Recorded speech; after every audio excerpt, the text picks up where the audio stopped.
Okay. All right. So we are going to dive right in.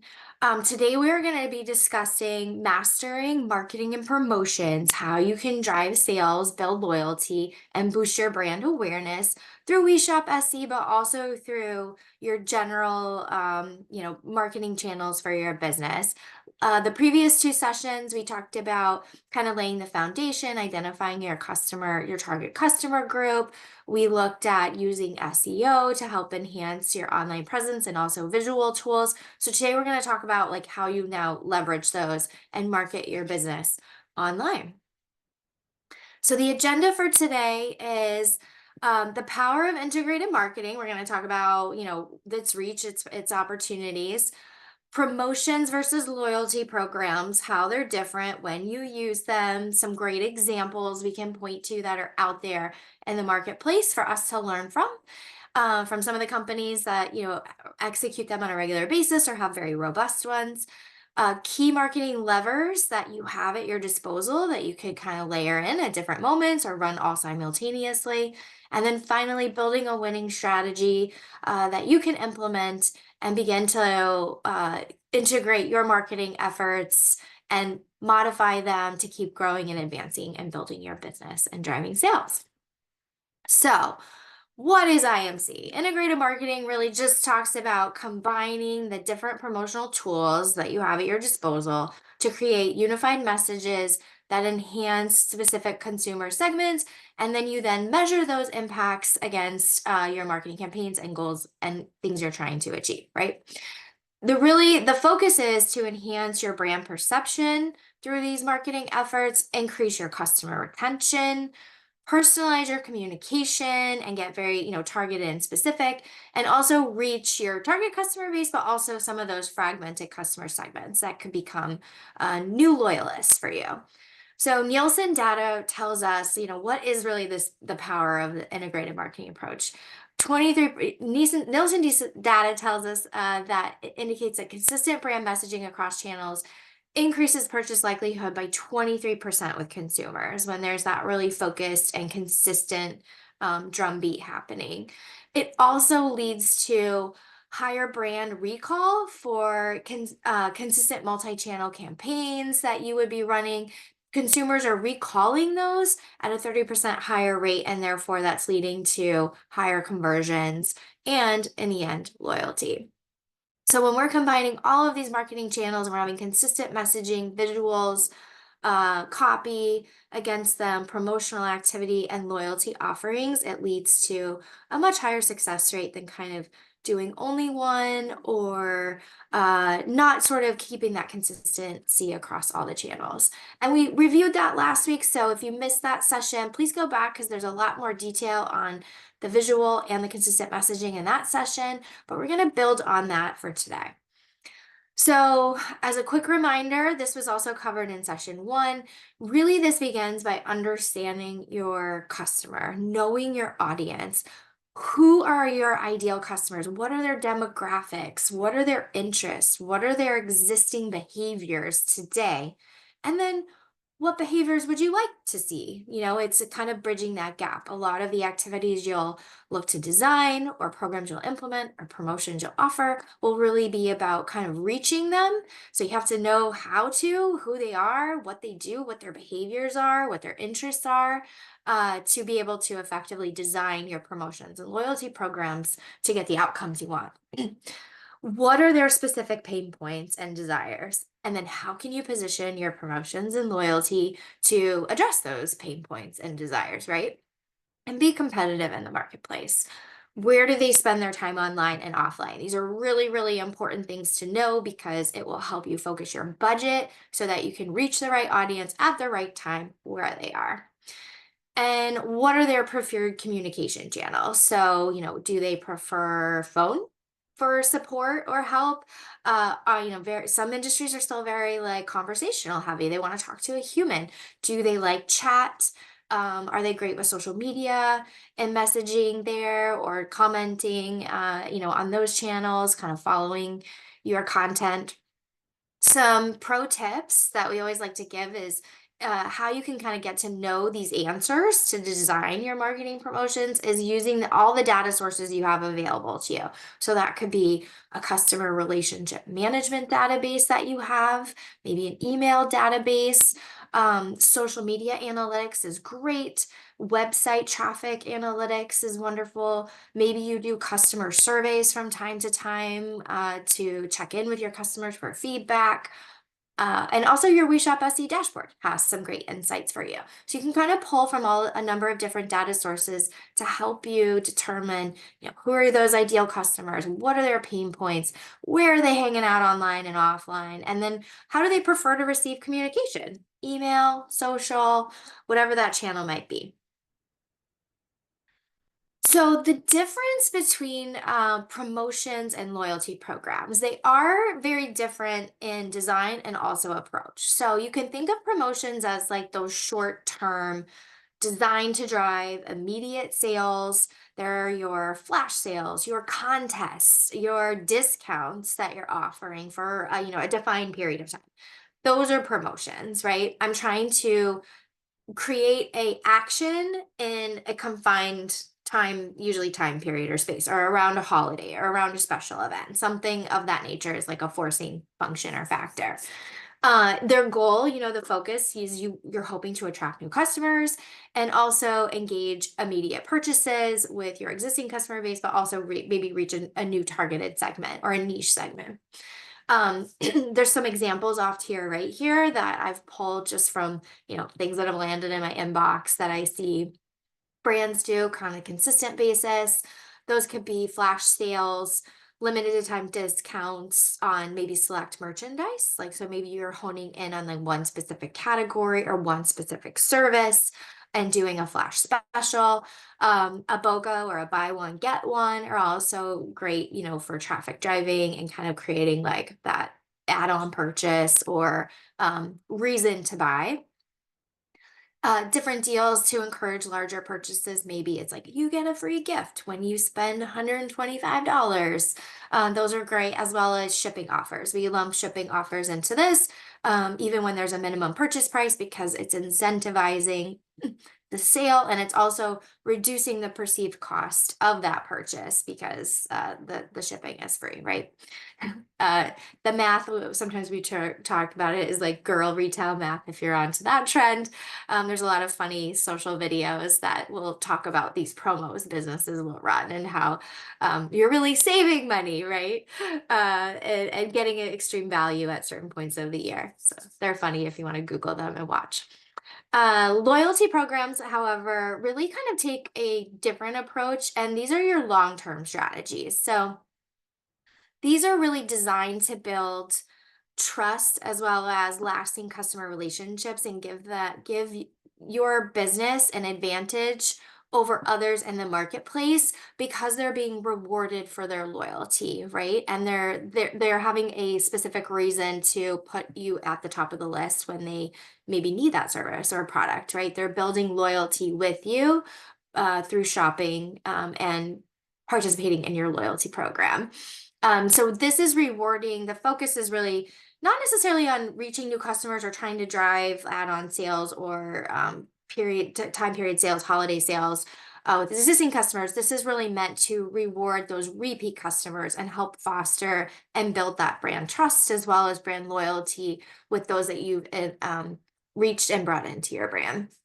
So examples of great loyalty programs, sometimes they're point system based. Customers can earn points for every purchase. Maybe that's $1 for every purchase, or your dollars convert to X amount of whatever stars, badges, different levels of or tiers. Tiered programs are also a great way to offer benefits for their spending.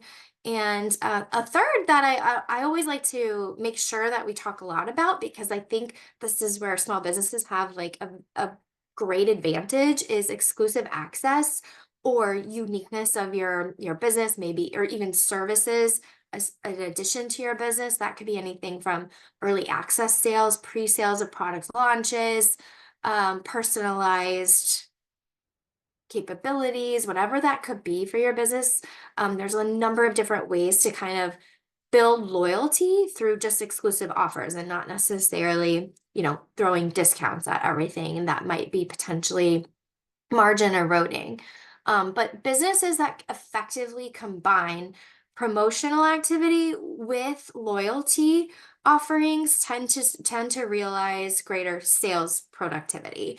And off to the right, you're going to see some examples of those. So, some of your traditional, obviously, promotionals like 30% off specific categories or 25% and maybe free shipping. Those are, probably some more of the things you're used to seeing or in running.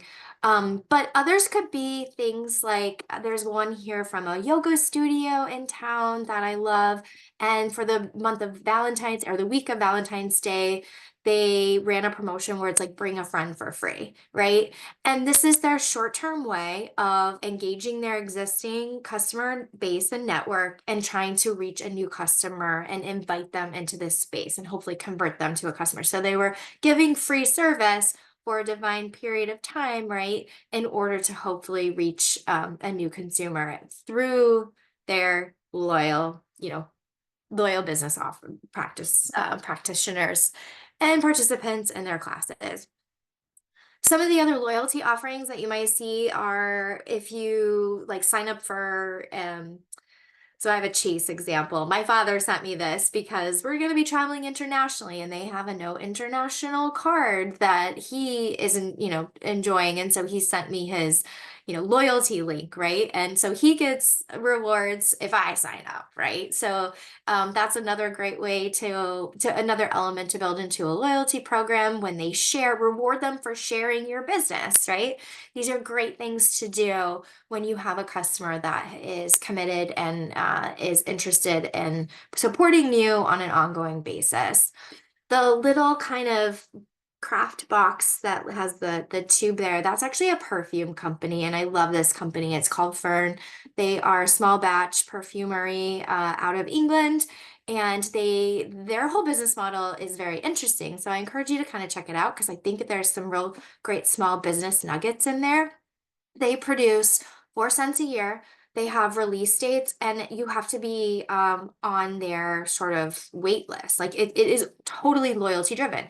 Their entire sales channel and distribution model is based off of direct to consumer loyalty building, Fern perfume like enthusiasts, right? You can't buy their products in stores. You have to get off their wait list to even be able to buy. And it's essentially subscription. So you pay a fee 4 times a year when they do their quarterly releases of their scents, and they're always different.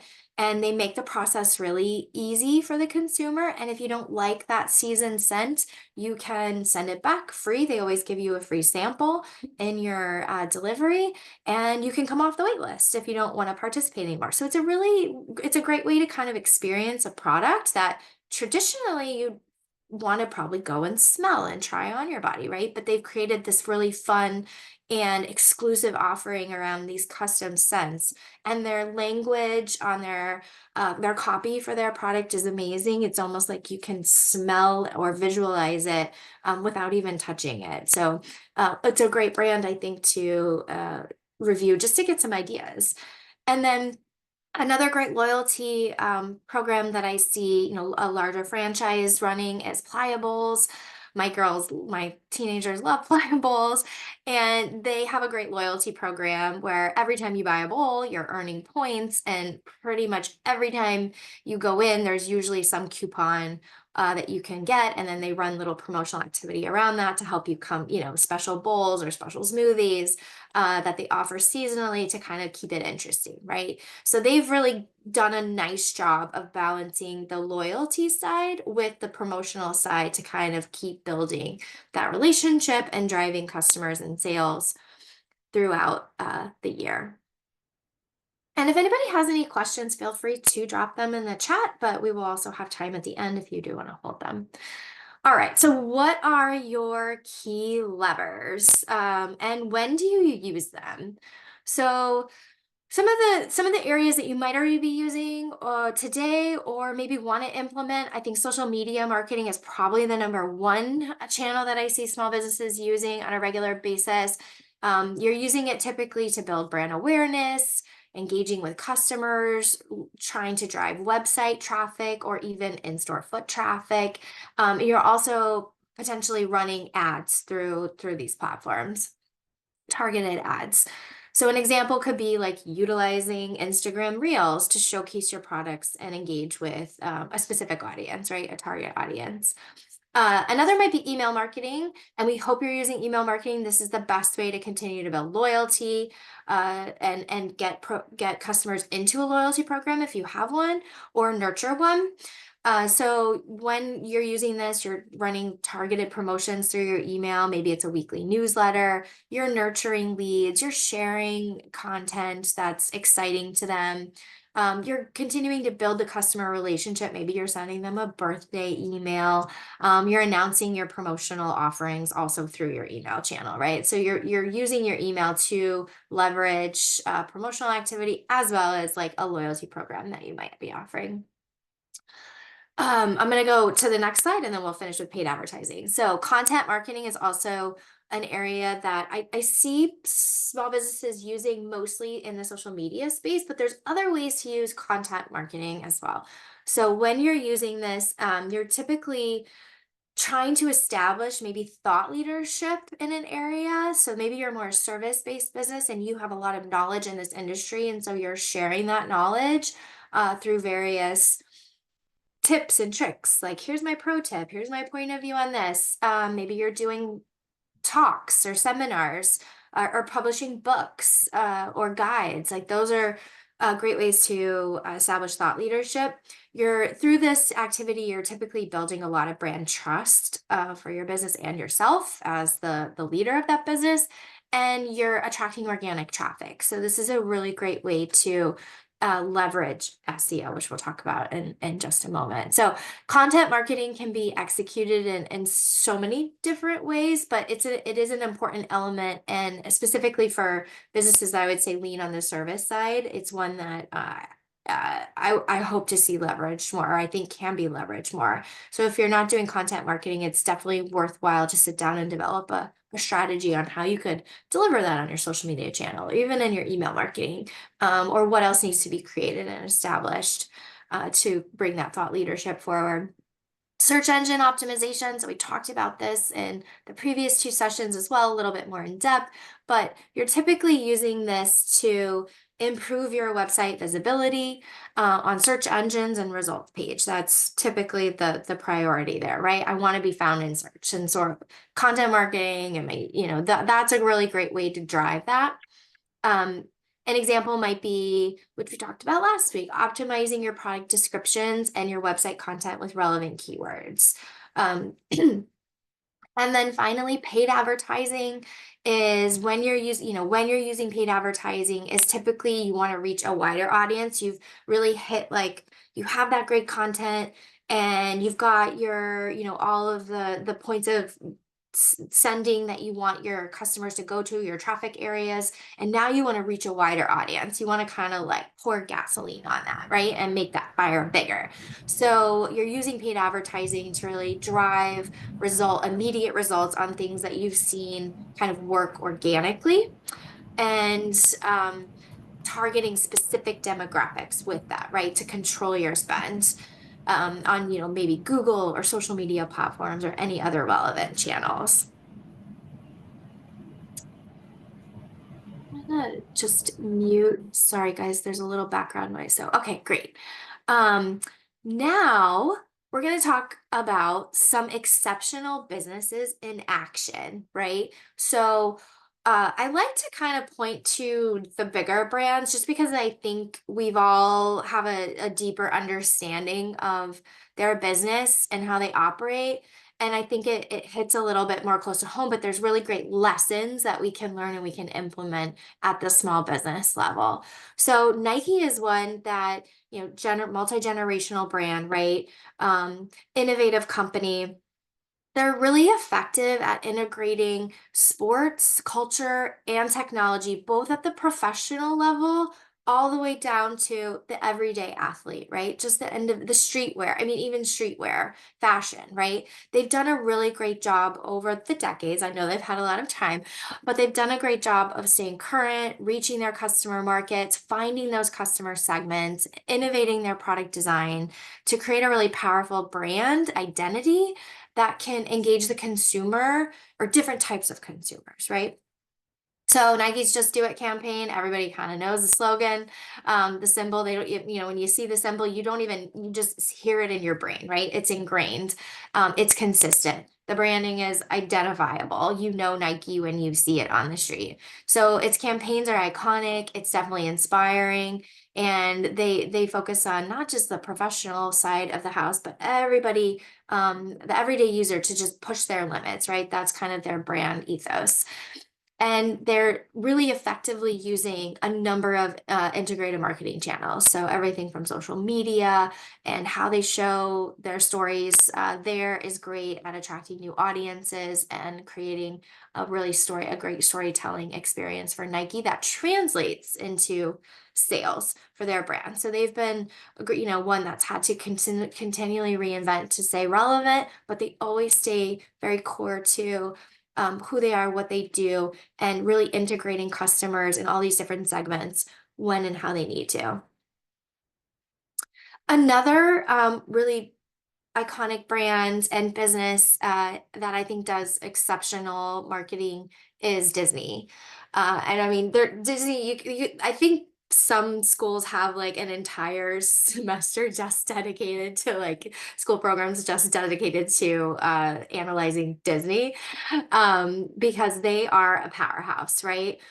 Disney really seamlessly integrates storytelling across like all their channels, and man, do they have a ton of them, which you can see here. So their marketing channels, they've got television and film, they've got digital and social media, streaming services, their theme parks and experiences. Oh, merchandising and licensing division. They focus on distributing, through email marketing and newsletters and socials, influencer collaborations, and events and sponsorships. So they are everywhere, right? Um, and everything from technology led things to in-person experiences. That's a truly they really focus on trying to create magical and truly immersive and unforgettable brand experiences. Um, and all down at the bottom there, that this is sort of it's a very simplified version, but I'm sure you've heard this before. But if you haven't, a really great place to start is thinking about from a marketing perspective, it's the four P's, really. It's your product. What are you promoting? What's your price? And where's the place? Like those are kind of the four P's of marketing. And so Disney practices this on a consistent basis across all of their channels. So it's a great thing, just a reminder as a checklist when you're designing yours, like, okay, what's my product? What's my promotion? What's my price? And where am I placing this? If you can answer all those four things, you're executing, effectively what Disney does. Some of the examples that we see, consistently show up for them in action is, when a movie is out, they always accompany it with like themed merchandise, and it's integrated into their park attractions, and they host special events or viewing parties. They really create that cohesive and exciting experience for fans of all ages. And then a couple other businesses that I want to point out on the loyalty side that I think are doing things exceptionally well are Sephora and Starbucks. So they've really leaned in heavily to loyalty program development, and it shows. My teenage daughters are very into makeup, and so they take part in the Sephora beauty program quite often. And there's a number of different rewards they get. Every time there's a birthday, every birthday they have, they get a free gift, right? And they look forward to that free gift. It's like, we have to go to Sephora on my birthday. So they're very focused on that. And that, those types of understandings around your program of like, what can I enjoy here? If I spend a certain amount, I get a free gift, or I get to choose my free gift. The flexibility of that, they love. It could even be exclusive pre-sales of items from brands that they follow and love. So Sephora's doing a great job.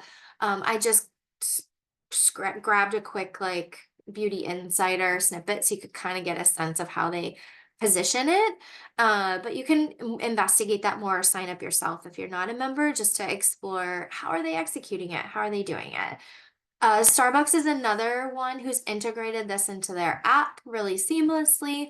And, through their mobile ordering, you can quickly and easily build rewards, or even just scanning a QR code at the checkout when you're in any Starbucks and you're building consistent rewards for every cup of coffee or food purchase or whatever that might be you're making. And you can redeem those for special offers right in the app.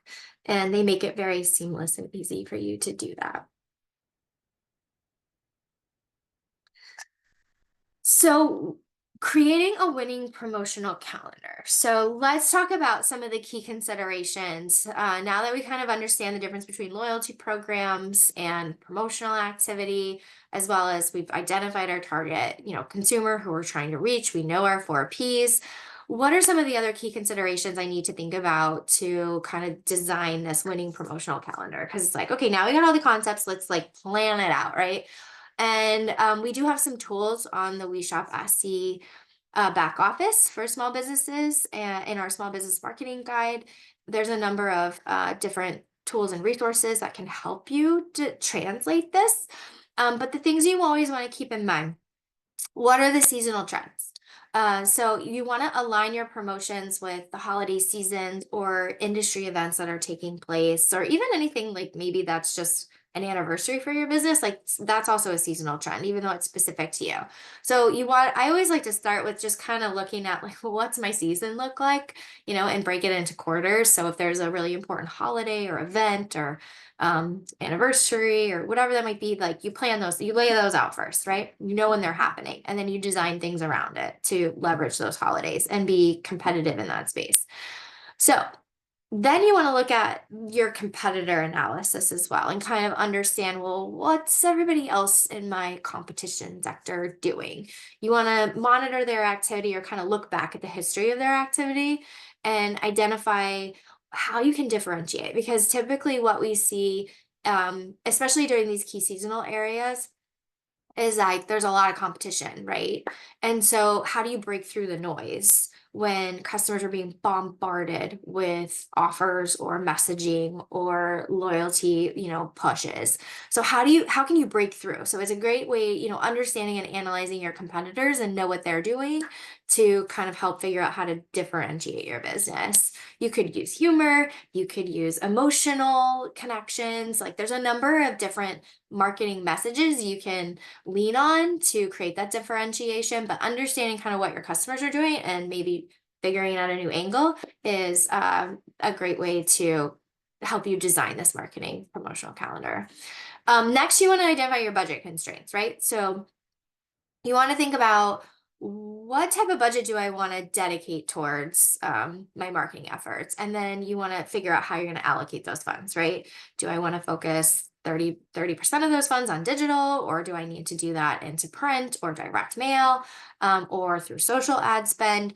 Identifying what budget you have. Typically, I've seen budgets range anywhere from on the low side 3% to, if you're a new business and you're really trying to get your word out there and build your customer base, sometimes it could be as high as like 40 to 50 if you're like a just launch company of your overall sales you're putting back into your marketing calendar. So it can be a wide range depending on your stage, your industry, and what you're trying to achieve. But I would say a good rule of thumb is if you're investing 10% back into your marketing, you're likely in a good spot. Like you're likely going to be able to see some return on that. And then customer data, like what customers' data sources do you have at your disposal to really help you figure out where to place that budget? Because that's, you don't want to obviously waste valuable assets, resources that you have. So getting really tight with what am I trying to achieve? Where's my customer hanging out so I can position this ad the least budget restraint, constraint on me and receive the highest ROI, return on my investment. So you want to analyze that customer behavior and any data sources that you have from previous purchase history to help you really inform your strategies and your overall promotional calendar and marketing calendar for the year.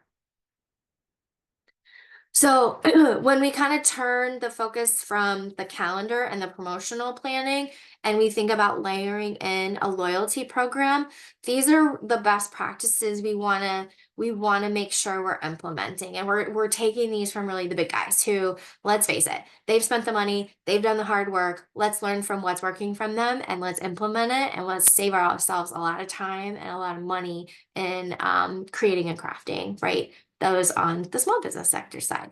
So, what do we know? We know that effective loyalty programs, best practices in this is you got to make it easy to join. Low barrier to entry. So, you don't want to make it complicated. You don't want to make them have to walk through 25 steps to sign up. It's a really easy, simplified process to join.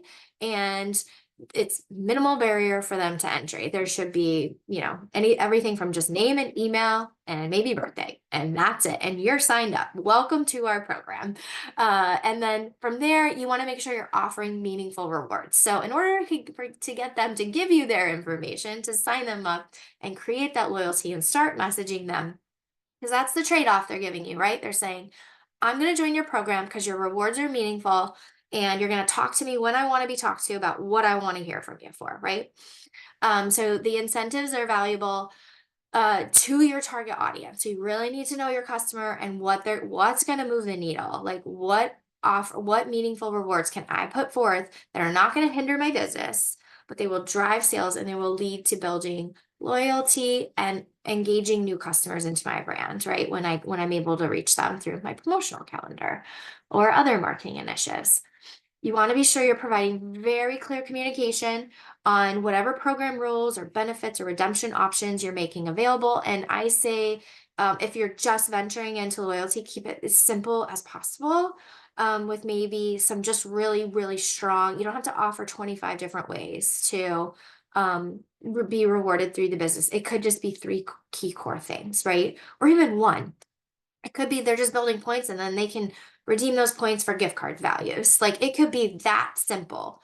But it's something that for their loyalty, for coming back to you, they are earning something in exchange that can then be converted to value for coming the cycle starting again, right? And sharing or promoting or shopping.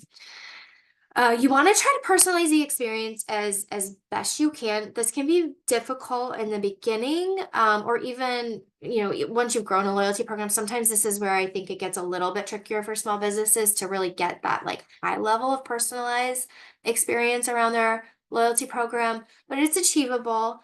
And sometimes it can be as simple as just the birthday message. Or I worked with a small business who for years would do the half birthday because she thought it was a fun surprise. It's like, happy half birthday. Here's like a reward for you, a free gift. Come in and see us and pick it up. Like she just loved to celebrate those calendar moments on the year, right? And that was a part of her loyalty program experience. So as best you can, try to offer personalized rewards when and where, how, and keep the communications around those consistent to drive that customer behavior you really want to see. And then 5, this is just sort of evaluating your program on a continual basis and making tweaks that you're seeing based off of feedback and engagement from your consumers. So just making adjustments, maybe layering in something new if you think it's going to be effective, to really understand how that loyalty program can be leveraged for your business to attract new customers, make existing customers come back for repeat purchases based on their needs and their preferences. And so the pictures that you see is really just a little bit more of a deeper dive into the Sephora program and kind of how they lay theirs out. Obviously, these are very, very sophisticated and invested in programs. And I don't mean to this is not that you have to go out and do this to be effective. You can start very small. You can offer them that are in meaningful ways for your business at a very easy to implement manner. A simple example could be a punch card. Like if you're a coffee shop, after your 10th purchase, you get a free cup or a free pastry on us. Simple, easy peasy. That's a loyalty program. All right, so mastering marketing on WeShop. So I want to just kind of quickly go over some of the ways that these marketing strategy, calendar promotional plans, as well as loyalty offerings can really be set up and delivered through your WeShop platform and profile as a full commerce participant or full plan um, subscriber. So some of the areas that really touch on like this execution factor of your marketing plan, there's a way to set up in the extras area of your My Shop discounts on specific items, categories, total store. You have a lot of different approaches that you can take here, but you can set these up when and how you need to on the products and listings that you've created at any moment. They can be dollar off, they can be percentage off, and like I said, they can be very precise on just one featured item if you'd like, or on a category of items, or on the total cart. Totally up to you. They can be public, they can be private. So a loyalty type of program could be when they sign up, they get a free code, right? A code that friends and family code for Gaffney Massage, right? She's got her own specific little code that she gives to her loyalty members, and anytime they shop online, maybe they're getting 10% off their order, or at certain moments of the year, they're getting a lot like a private discount on services that she's offering. So there's ways to set up private sales that aren't public as well on your catalog's listings. The other way that you can also build loyalty and convenience for customers is through the reservation, appointment booking, and event promotional areas of your page. So setting up reservations or appointment booking opportunities, or connecting your existing platform to your page, will also help the customer, once they found you and they want to take action, easily reserve that time. There's another smaller area in your product sections is called, or in your product area of your page, it's called cart conditions, as well as fulfillment options. And these cart conditions are great if maybe you want to tag a free gift with an item, but they have to add a certain thing to their cart and shop in order to get that free gift. It's also used for situations where you need them to maybe acknowledge something before purchasing it. So that could also be a cart condition. But it also streamlines the process, right? For them and for you. Fulfillment options are great because you want to give your customers choices. So on WeShop, you've got everything from buy online, pick up in store to curbside, contact and local delivery if you'd like to set it up, as well as shipping capabilities. And then finally, digital gift cards. So you're allowing them or the purchaser to gift the business as a great loyalty building offering when they aren't sure exactly what to buy, but they know they would like to share your business with others. So those are some great profile features that can allow you to really execute these marketing initiatives we've been talking about. And why it matters, it's building awareness and purchase intent. You're helping to ensure your customers have all the information that they need to complete their purchase, from discovery to search to action, and the ways that they can enjoy engaging with you. And it really does translate. It boosts sales, it builds loyalty and trust with your target customer groups. All right, so that is we're now at the end, and so now it's your turn to create an exceptional marketing calendar and experience for your business. So we would like you to review your marketing plan and business calendar for the year, if you can, or even just a quarter if the year feels too aggressive or difficult or challenging. Look at it from a monthly, quarterly, or annual basis, and just kind of analyze, are you executing a comprehensive marketing calendar that includes promotions, loyalty programs, and sales incentives to help drive your business forward. So your checklist for doing this is here. It's going to be in the deck that we will send out to you post the call, along with the recording. And as you're making your plans, you can go through this checklist of defining your goals and defining your marketing objectives, what you're trying to achieve. Make sure you've clearly know your target audience or audiences if there's more than one. You've set your budget and you know your channels that you want to go after. And you're choosing your key dates and your holiday seasons or industry events that you want to, position those around. you're planning your promotions, and your visuals are kind of matching that, your copy is matching that. When you're running discounts or contests or giveaways, all those different little types of levers that you can pull at different moments of the year, and you're kind of evolving them and revolving them, not doing them consecutively back to back. You're kind of changing it up. And then your content around those promotions really speaks to that, right? Like the consistent messaging. And finally, you're tracking and monitoring everything you're doing to understand, was that effective? Was it not effective? Where am I getting my most return on my investment? And then you're shifting your budget to those channels as you need to throughout the year. Finally, just some areas on the resource center that encourage you to go back to. There's always new things being added. Our small business marketing guide has a lot of great tools and existing copy for things that can help you with promoting specifically your WeShop page and space, but a lot of it is great idea generating for other activities you might be running. We have a marketing checklist as well for leveraging your WeShop page. And so this is a great guide when you're getting started, to checklist to walk through to make sure I'm checking all the boxes and making sure I'm maximizing my reach and potential here. And then the digital gift card opportunity for your business, as well as your community gift card or WeShop gift card. We have instructions here along with tips and tricks. That is a great little one pager to just understand, how does that process work? How can I set up my card? And what's the process of redemption when a customer comes in with it?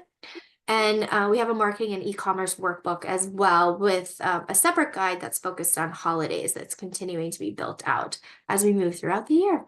So these are some really wonderful tools that exist for you on your dashboard and your resource center.